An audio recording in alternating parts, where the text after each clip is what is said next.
Women such as domestic violence, molestation and alcohol harassment.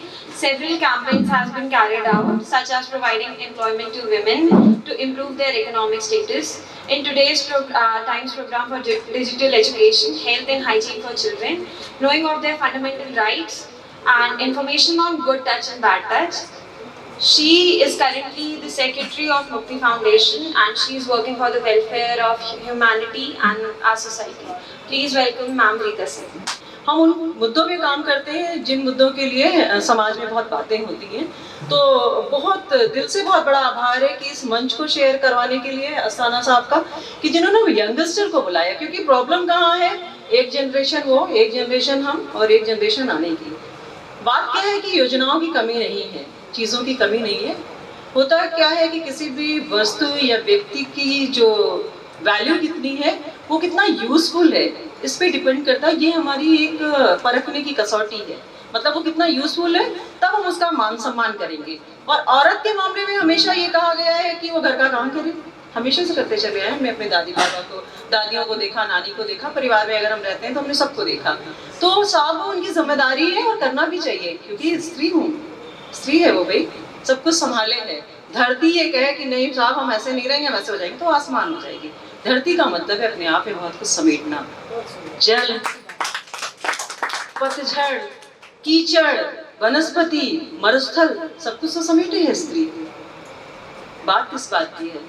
मैं एक जो इक्वालिटी की बात होती है, एजुकेशन की बात होती है, तो मैं एक बात आप लोगों से कहूँगी, चूंकि टाइम बहुत हो रहा है, सब लोग थोड़ा थोड़ा उब रहे हैं। हालांकि बहुत खूबसूरत शाम है और सच में बहुत अच्छा सा आयोजन है, मतलब इतना अच्छा, क्योंकि हम लोग जनरली गोवा हुआ जाते हैं, ऐसे कहीं हिल स्टेशन पे जाते हैं, तब ऐसा सुंदर सा नज़ारा होता है। तो इतनी खूबसूरत जगह पे ये कार्यक्रम हो रहा है, इट्स वेरी ब्यूटीफुल। बहुत गर्मी भी नहीं और ठंडक भी नहीं है, तो एंजॉय करिए, क्योंकि हम बातें तो बहुत 365 दिन करते हैं। तो थोड़ा सा समय पेशेंस के साथ में सबको सुनिए, क्योंकि जो बच्चे भी कह रहे हैं वो भी बहुत अच्छी बात है जिन पे हम बात करते हैं।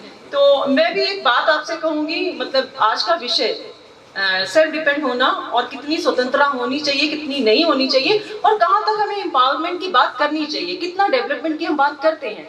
देखिए योजनाएं जो बनती हैं वो 5 स्टार्स में बनती हैं, AC में बनती हैं, और इम्प्लीमेंट होता है वो ग्राउंड पे। जाहिर सी बात है, जो योजनाएं बनाते हैं वहाँ पे वो व्यक्ति नहीं होता है जो काम कर रहा होता है। नतीजा क्या है कि सारी की सारी योजनाएं जब बहुत अच्छी होती हैं, जिनका बहुत, क्योंकि एक्सपर्ट्स बनाते हैं उनको साधारण लोग नहीं बनाते हैं, बहुत रिसर्च होने के बाद में बनती है, लेकिन वो इम्प्लीमेंट इसलिए नहीं हो पाती कि साहब वहाँ पे ग्राउंड का आदमी नहीं होता है। अब वहाँ पे टेक्निकल क्या प्रॉब्लम आती है, ग्राउंड पे किस तरीके की चीज़ें आती, किन विचारों की वजह से वो चीज़ें हो नहीं पाती हैं, वो व्यक्ति वहाँ पे पहुँच नहीं पाता है। तो चूंकि मैं बेहद छोटा सा, मैं आपको बताऊँ कि मैं बहुत ग्राउंड पे काम करने वाली हूँ, मैं ज़्यादातर नहीं जाती क्योंकि मुझे समझ में आता नहीं। मैं कहते साहब आ जाए वो बात, तो मैं उसे कराऊंगी, और ये कितनी हो पाती है ये मैं फिर बताऊंगी, क्योंकि मुश्किल होता है। फेल इसी वजह से, गवर्नमेंट की पॉलिसीज बहुत अच्छी अच्छी हैं, लेकिन फेल क्यों? क्योंकि फेल इस वजह से क्योंकि हम उस पर पेन नहीं लेते हैं उस काम को। तो यहाँ पे जितने भी लोग हो, कहीं ना कहीं समाज को बदलने की दिशा पे काम कर रहे हैं। तो मैं एक छोटी सी बात पे, चूंकि वीरता की बात है, नारी सम्मान की बात है, एक जगह है, मैं महारानी लक्ष्मीबाई का नाम लूंगी, आप लोग थोड़ा सा रिलेट करिएगा और मैं क्या बात कहना चाह रही हूँ उस बात को ही सिर्फ ध्यान देने की बात है। मैं ग्वालियर ले चलती हूँ आप सबको, जहाँ पे महारानी जी का अंतिम समय मारी गई थी, महारानी वीरगति को प्राप्त हुई थी। तो महिलाओं को जो चीज़ नहीं मिलती है, मतलब मैं बहुत आराम से आपसे ये बात कर सकती हूँ कि हम बड़े बड़े डायस पे, बहुत बड़े कॉन्फ्रेंस पे, बहुत बड़े बड़े सेमिनार्स पे अगर हम जब बात करते हैं महिलाओं के लिए, तो बातें तो बहुत करते हैं, लेकिन जब उनके ऊपर इम्प्लीमेंट की बात आती है, बेटियों की इम्प्लीमेंट की बात आती है, तो हम डिनाई कर जाते हैं। हम उससे कहते हैं कि साहब ये बात तो सही है, लेकिन ये मेरी बेटी के साथ काम तो ज़्यादा अच्छा है, ये मैं अपनी बेटी को परमिशन नहीं दूंगी। मैं अपनी बेटी को कभी ये सिखाती ही नहीं हूँ कि शाम के वक्त तुम कहाँ थे, या रास्ते में तुम्हें कोई लड़की मिल जाए तो उसे बहन कहना। हम ये बात अपने बच्चों को सिखाते ही नहीं है कि समय से आपको घर पे आना चाहिए। आपके लिए कोई जरूरी नहीं है आप दूसरी लड़की को आप बहन ना कहिए, भाई इंसान होने का फर्ज निभाइए, ये बहुत जरूरी है। क्या जरूरत पड़ी है उसके ऑलरेडी भाई हैं या नहीं है, डजंट मीन आप भाई मत बनिए, उसके पिता मत बनिए, लेकिन आप एक अच्छे इंसान तो बनिए। जिस दिन एक माँ ये सिखाना शुरू कर देगी, पैदा तो तुम मेरे खौफ से होते हो, पैदा तो तुम मेरे कोख से होते हो, क्या हक है तुम्हें कि किसी का दुपट्टा खींच दो, किसी के साथ में रेप कर दो?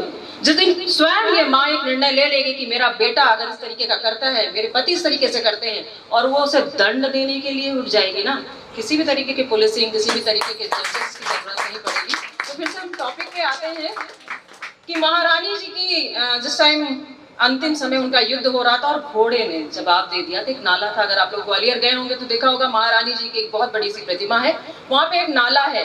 बहुत समय तक तो पानी भी था, शायद वहाँ पे पानी भी नहीं है, और सामने एक ग्राउंड है, यहाँ पे 14-15 साल की बच्चियाँ आती हैं शाम के टाइम में घुड़सवारी करके, और इस घुड़सवारी और तलवारबाजी के प्रति एक उन लोगों का कैंप लगता है और बहुत साइलेंट होने के लिए कहा जाता है।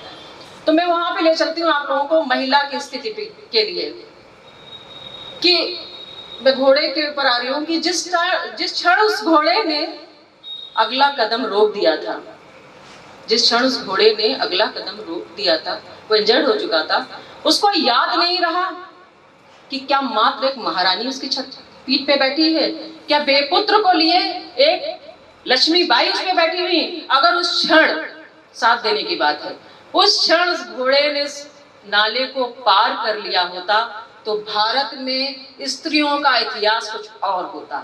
आज जो भारतीय इतिहास है, अगर महारानी उस घोड़े को उस नाले को पार कर गई होती तो नो डाउट आज हिंदुस्तान का इतिहास इतना बदल के लिखा होता, लोग गवाही दे रहे होते कि औरतें क्या कर सकती हैं। और उस टाइम महारानी इस तरीके से इंजर्ड थी, उनके तलवार मार दी थी, उनकी सारी आंतें बाहर आ गई थी, वो अपने बेटे को कमर पे बांधे हुई थी और उनका आधा सर फट गया था। आप समझ लीजिए कि उस स्थिति में महारानी ने 15-16 अंग्रेजों को मार गिराया था। आप किस वीरता की बात कर रहे हैं? हिंदुस्तान की नारी हमेशा से इतनी वीर है। मैंने जो बात कहा कि ओ घोड़े अमर मर्दानी के, रानी लक्ष्मीबाई को मर्दानी कहा गया था। किस इक्वालिटी की बात कर रहे हैं? ओ घोड़े अमर मर्दानी के, उस वक्त अगर तूने चेतक को याद कर लिया होता, अगर तूने चेतक को याद कर लिया होता और महाराणा प्रताप के प्रति वफादारी को याद कर लिया होता, तो नो डाउट अगर उस घोड़े ने पार कर दिया होता तो भारत की महिलाओं का आज इतिहास दूसरा होता। मेरी बात समझने की कोशिश करिएगा कि हम योजनाएं कितनी भी लाए, अगर उस क्षण को हमने नहीं इम्प्लीमेंट किया तो योजनाएं कितनी भी आती रहे, अगर नाले के इस पार रह गए तो हमारा इतिहास दब जाएगा। अगर हम नाले के उस पार चले गए, मतलब उन परिस्थितियों के उस पार चले गए, तो हम इतिहास बदलने में हमेशा से सक्षम रहे। आज की नारी तो बहुत बड़ी बात है, आज तो अपने आप में बहुत स्वतंत्र हो चुकी है, उसके पास बहुत अधिकार आ गए, इतना डिजिटल इतनी चीजें हैं कि आप कुछ भी अपनी बात कहीं से भी कह सकते हैं। लेकिन जब एक ग्रुप को लेने के चलने की बात होती है तो हम सबको जजमेंटल नहीं होना चाहिए, हम सबको एक सही दिशा में सही मार्ग पे चलने की जरूरत है। आज इस बात की जरूरत नहीं है कि आपको क्या क्या राइट है, आज आपको इस बात की जरूरत है कि कितनी चीजें लेके आप आगे बढ़ेंगे। हमारे साथ में होता ये, बिल्कुल मतलब बुरा मत मानिएगा, कि जब हम किसी महिला के बारे में, लड़की के बारे में बात करते हैं तो हम बड़े जजमेंटल हो जाते हैं। तो सिर्फ इस बात की बात है कि हम नाले के इस पार ना हो, नाले के उस पार जाएं, हम इतिहास बदल देंगे।